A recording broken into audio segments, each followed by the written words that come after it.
धन्यवाद अंजना।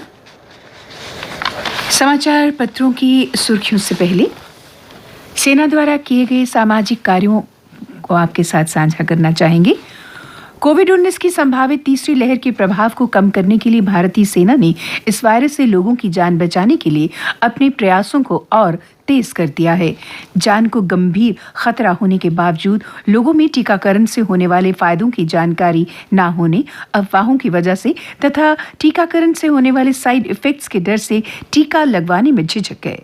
इस डर तथा झिझक को दूर करने के लिए भारतीय सेना ने जिला राजौरी के सोंगरी में कोविड टीकाकरण के लिए अवेयरनेस कम रजिस्ट्रेशन का आयोजन किया। इस कैंप में 18 से 45 वर्ष तक के लोगों का कोविड टीकाकरण किया गया। ब्लैक फंगस बीमारी के बारे में जानकारी दी गई। इस बीमारी से बचने के उपायों के बारे में बताया गया ताकि इस संक्रमण से फैलने वाले रोग को फैलने से रोका जा सके। गांव वालों को साधारण वायरल फीवर तथा कोरोना से होने वाले रोग के लक्षणों के अंतर के बारे में बताया गया तथा गर्म पानी और काढ़ा पीने की सलाह के अतिरिक्त भाप लेने की भी सलाह दी गई। 95 ग्रामीणों ने, जिनमें 45 महिलाएं शामिल हैं, ने इस कैंप से लाभ उठाया। स्थानीय लोगों ने इस कैंप के लिए सेना का धन्यवाद किया तथा इच्छा जाहिर की कि दूसरे स्थानों पर भी ऐसे कैंपों का आयोजन किया जाए। भारतीय सेना की लोकल यूनिट ने जिला राजौरी में बदर के स्थान पर मेडिकल कैंप का आयोजन किया। कैंप में स्थानीय लोगों की स्वास्थ्य आवश्यकताओं की पूरी के अतिरिक्त मुफ्त डॉक्टरी सलाह तथा दवाइयां भी बांटी गई। सेना तथा सिविल प्रशासन के डॉक्टरों ने दूर दराज के रहने वाले लोगों का डॉक्टरी इलाज किया। अच्छी सेहत, सफाई, कोविड से बचने के उपायों, पीलिया, मलेरिया, म्यादी बुखार इत्यादि के बारे में जानकारी भी मेडिकल ऑफिसर द्वारा दी गई। कुछ बुजुर्ग लोगों को भी इस मेडिकल कैंप से लाभ पहुंचा क्योंकि वो दूर शहरों में जाकर इलाज करवाने की स्थिति में नहीं होते हैं। स्थानीय लोगों, पंचों, सरपंचों ने सेना के इस प्रयास की सराहना की तथा ऐसे कैंपों से डॉक्टरी सुविधा मिलने के साथ साथ सेना तथा अवाम में आपसी तालमेल और मजबूत होता है। 213 ग्रामीणों, जिनमें 106 पुरुष, 76 महिलाएं तथा 31 बच्चे शामिल थे, ने इस कैंप से लाभ लिया। भारतीय सेना ने जिला डोडा के गुंडना में डॉक्टरी इलाज तथा दवाइयों को बांटने के कैंप का आयोजन किया। गुज्जर तथा बकरवाल समुदाय में दवाइयां बांटने के अतिरिक्त सेना तथा सिविल के डॉक्टरों ने उन्हें कोविड महामारी से बचने के लिए जानकारी दी। गुज्जर तथा बकरवाल समुदाय के पशु धन का भी मुआयना किया गया। कैंप में 433 लोगों का इलाज किया गया। भारतीय सेना ने जिला किश्तवाड़ में शालीमार इलाके के सिरथाल में इसी प्रकार के एक मेडिकल कैंप का आयोजन किया। यहाँ भी लोगों को इलाज के अतिरिक्त पशुधन का भी चेकअप किया गया। यहाँ 264 लोगों का इलाज किया गया। भारतीय सेना ने जिला पुंछ के साबरा में कोविड-19 महामारी से संबंधित जानकारी तथा इसके इलाज पर आधारित एक लेक्चर का आयोजन किया। गांव वालों को 18 वर्ष से अधिक की आयु वालों को सरकार की ओर से मुफ्त टीका लगाए जाने के कार्यक्रम के बारे में बताया गया। कैंप में आए स्थानीय लोगों को कोरोना वायरस ये कैसे फैलता है, इससे संक्रमित होने से क्या लक्षण होते हैं, इससे बचने के उपाय से सामाजिक दूरी बनाए रखना, साबुन से हाथ धोना, डबल मास्क पहनना, भाप लेना और काढ़े का प्रयोग करने के बारे में बताया गया।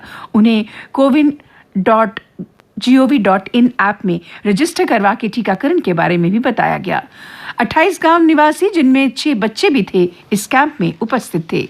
गर्मी के बढ़ने के कारण तथा आसपास के जल स्रोतों के सूख जाने के कारण और स्रोतों के दूर होने के कारण जिला पुंछ के गनी इलाके में रहने वाले लोगों को पीने के पानी की दिक्कत आती है।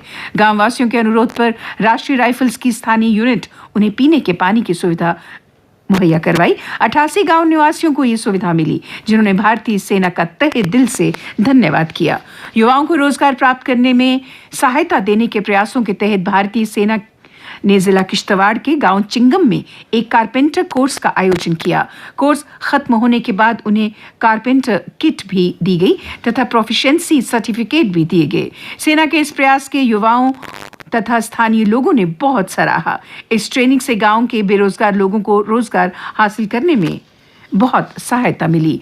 भारतीय सेना ने जिला पुंछ के गुलपुर के भारतीय सेना तथा सिक्योरिटी फोर्सेज में भर्ती होने के इच्छुक युवाओं के लिए army recruitment training registration rally का आयोजन किया। 200 युवाओं ने रजिस्ट्रेशन प्रोसेस में हिस्सा लिया। 25 उम्मीदवारों ने एनडीए तथा टीईएस के लिए अपने आप को रजिस्टर करवाया। बटालियन उन रजिस्टर्ड युवाओं को ट्रेनिंग प्रदान करेगी ताकि वो इंडियन आर्मी या दूसरी सिक्योरिटी फोर्सेज में दाखिला पा सकें। इस अवसर पर सभी कोविड नियमों का पालन भी किया गया। और अब चलते हैं न्यूज डेस्क की ओर। डिलिमिटेशन कमीशन कश्मीर की सुनने के बाद कल किश्तवाड़ तथा फिर जम्मू पहुंचा। विभिन्न राजनीतिक दलों तथा संस्थाओं इत्यादि से मुलाकात की।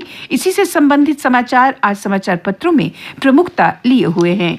एक प्रमुख हिंदी समाचार पत्र का शीर्षक है, जम्मू का परिसीमन आयोग के सामने दिल में दबा भेदभाव का दर्द झलका। 96 प्रतिनिधि मंडलों ने जम्मू को उसका हक देने की आवाज उठाई। एक दूसरे प्रमुख हिंदी समाचार पत्र का शीर्षक भी मिलता जुलता है, जम्मू संभाग के हक की उठी आवाज, कश्मीर के बराबर मांगा प्रतिनिधित्व। एक प्रमुख अंग्रेजी समाचार पत्र का शीर्षक है, despite panels no BJP wants 1/3 PUJK constituencies freezed, 3 seats for KPs. इसी पत्र के अनुसार एनसी ने कहा, जम्मू के सभी हिस्सों को उसका उचित हिस्सा मिले। कांग्रेस ने कहा, यह सारी एक्सरसाइज फेयर होनी चाहिए। नेशनल पैंथर्स पार्टी के अनुसार दोनों खित्तों को 45 सीटें मिले। बहुजन समाज पार्टी ने एससीज के लिए 2 और सीटें मांगी। इस मुख्य समाचार के साथ जुड़े और भी समाचार आज समाचार पत्रों ने छापे हैं, जो अंदर के पृष्ठों में हैं और चित्रों सहित छपे हैं। आज की समाचार पत्रों का दूसरा बड़ा समाचार है, सुंदरबनी में 2 पाकिस्तानी आतंकियों समेत प्रदेश में कुल 6 दहशतगर्द ढेर, 2 जवान शहीद। सुंदरबनी के अतिरिक्त जो 4 आतंकवादी मारे गए वो पुलवामा कुलगाम में रात भर चली मुठभेड़ में मारे गए। सुंदरबनी में मारे गए दहशतगर्द विदेशी बताए जा रहे हैं तथा ये समझा जा रहा है कि उन्होंने 10 दिन पहले घुसपैठ की थी। सेना को उनकी तलाश थी। कोरोना की तीसरी लहर के लिए प्रधानमंत्री श्री नरेंद्र मोदी के नए मंत्रिमंडल की पहली बैठक में 23,123 करोड़ रुपए खर्च करने पर मुहर लगी। इस रकम से मार्च 2022 तक अस्पतालों में 2.4 लाख अतिरिक्त बिस्तर और 20,000 आईसीयू बेड बनाए जाएंगे। ये समाचार भी आज समाचार पत्रों का मुख्य पृष्ठों का प्रमुख समाचार है। मुख्य पृष्ठों के कुछ और समाचार हैं। 6 बार हिमाचल प्रदेश के सीएम रहे वीरभद्र सिंह का निधन। वे 87 वर्ष के थे। जिला मजिस्ट्रेट जम्मू ने राजभवन व नागरिक सचिवालय को नो फ्लाई जोन घोषित कर दिया है। प्रदेश में कोविड के 262 नए मामले, 4 की मृत्यु। जम्मू संभाग से संक्रमितों की संख्या 120, 2 मृतक दोनों जिला डोडा से थे। 10वीं के परिणाम से पहले 11वीं में अस्थायी दाखिला ले चुके 10वीं फेल विद्यार्थी पढ़ाई जारी रख सकते हैं। और अब अन्य समाचारों के साथ रोहिणी शर्मा। प्रधानमंत्री श्री नरेंद्र मोदी ने वीडियो कॉन्फ्रेंसिंग के माध्यम से आईआईटी सहित देश के प्रमुख तकनीकी संस्थानों के प्रमुखों से चर्चा की। कहा, लचीली शिक्षा व्यवस्था अपनाए जाने की ज़रूरत।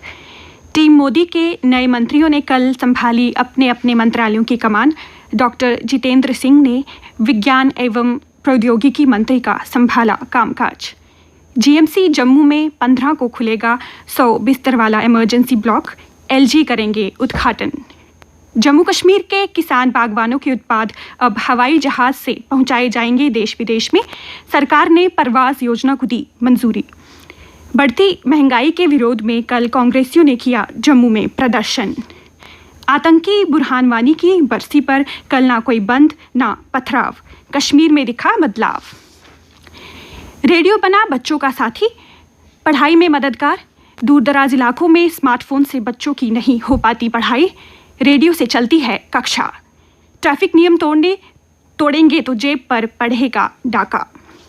ब्रेन साइंस जर्नल में छपे एक अध्ययन के अनुसार डांस करने से पार्किंसन जैसी बीमारियों में हो सकता है लाभ। नए खेल मंत्री श्री अनुराग ठाकुर ने कहा, भारत को टीम के रूप में खेलों में आगे ले जाएंगे। बिना दर्शकों के होगा टोक्यो ओलंपिक का आयोजन।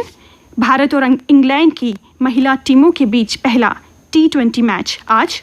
और अब मौसम। आज से 12 जुलाई तक बारिश के आसार, गर्मी से मिलेगी राहत। कल का अधिकतम तापमान रहा 38 डिग्री सेल्सियस और न्यूनतम तापमान रहा 25.4 डिग्री सेल्सियस। आज सूर्यास्त 7:42 पर होगा और कल यानी शनिवार को सूर्योदय 5:33 पर होगा।